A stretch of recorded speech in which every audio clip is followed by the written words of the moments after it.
Et non, vous ne rêvez pas, il s'agit bien d'une miniature radiocommandée et non d'une vraie Jeep. Elle est à l'échelle 1/6, alors il s'agit d'un véhicule radiocommandé électrique.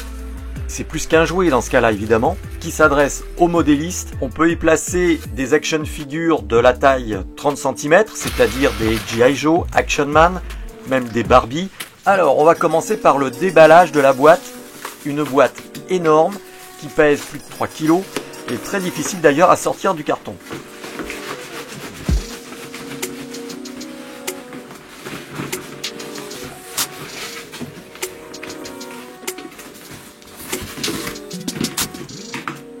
Et là, il y a une poignée de transport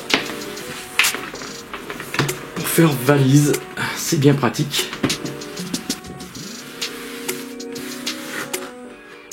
Une valise en polystyrène avec gravé Rock Hobby. Voilà. Deux systèmes de fermeture, comme ceci et comme cela. Voilà. Si on met comme là, voilà, on peut ouvrir et on ouvre et on trouve la Jeep.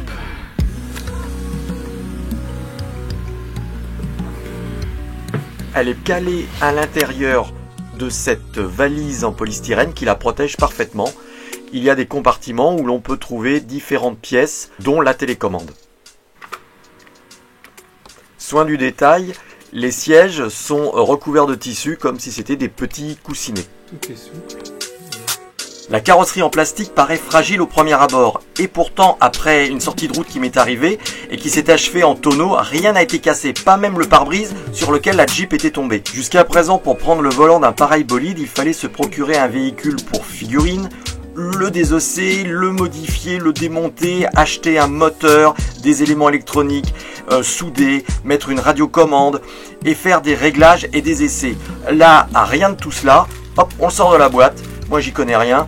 Et je vais pouvoir m'éclater très rapidement en mettant simplement des piles et une batterie. La voiture est livrée complètement assemblée. Il reste juste les deux essuie-glaces qui se clipsent délicatement sur le pare-brise. Et là, ça se pose tout simplement. Il n'y a aucune mécanique, rien. C'est juste deux pièces de plastique qui s'enclenchent.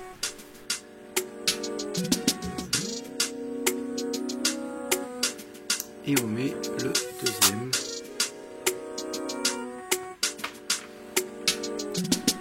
La télécommande.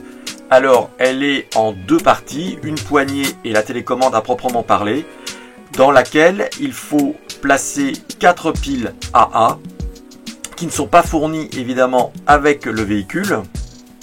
Donc il faut les placer classiquement, hein, un petit peu comme dans une télécommande de télévision.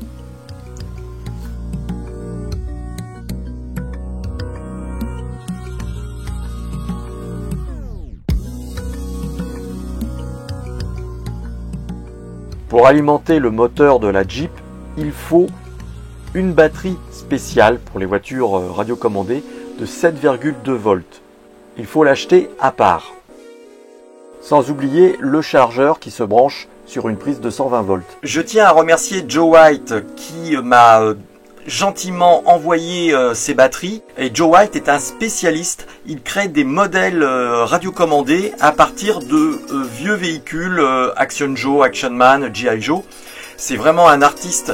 Je vous mets le lien vers sa page Facebook et son compte Instagram dans la description de cette vidéo pour que vous puissiez admirer son travail. Il faut placer la batterie dans la Jeep. Pour cela, il y a une manœuvre à faire. Retourner la Jeep.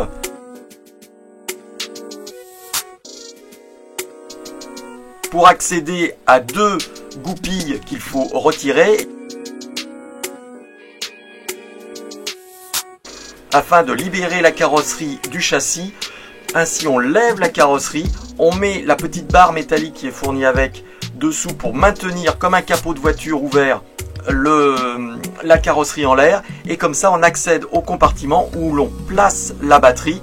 Ensuite il suffit juste de connecter le câble qui va au moteur et le tour est joué. Ensuite, pour recharger plus tard la batterie, il suffira juste de débrancher le câble du moteur et rebrancher le chargeur. Pas besoin de réouvrir la carrosserie à chaque fois.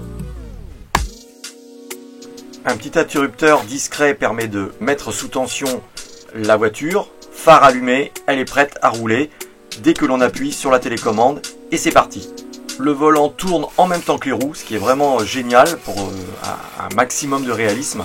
Et ça permet, quand on met une figurine avec les mains sur le volant, de voir les bras bouger en même temps que les roues. Et on a l'impression que c'est la figurine qui pilote la voiture.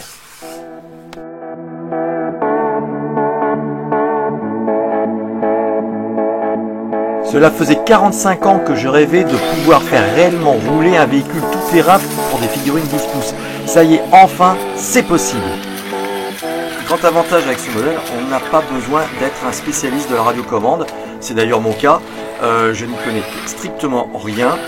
Donc pas besoin de faire à souder, de tournevis. Il suffit juste de sortir le modèle de son emballage, y installer une batterie et ça roule aussitôt.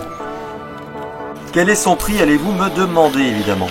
Alors c'est aux environs 350 € selon le revendeur. À cela il faut ajouter l'achat d'une batterie et de son chargeur et les frais de port bien entendu, car ce type de joujou ne se trouve pas dans une boutique mais par correspondance sur internet.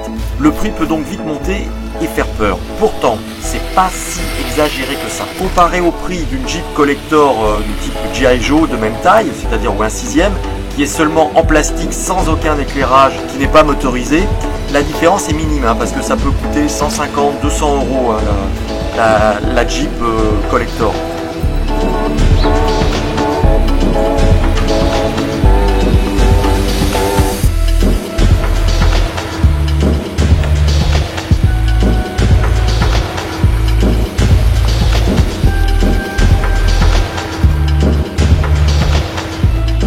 A bientôt pour de nouvelles vidéos.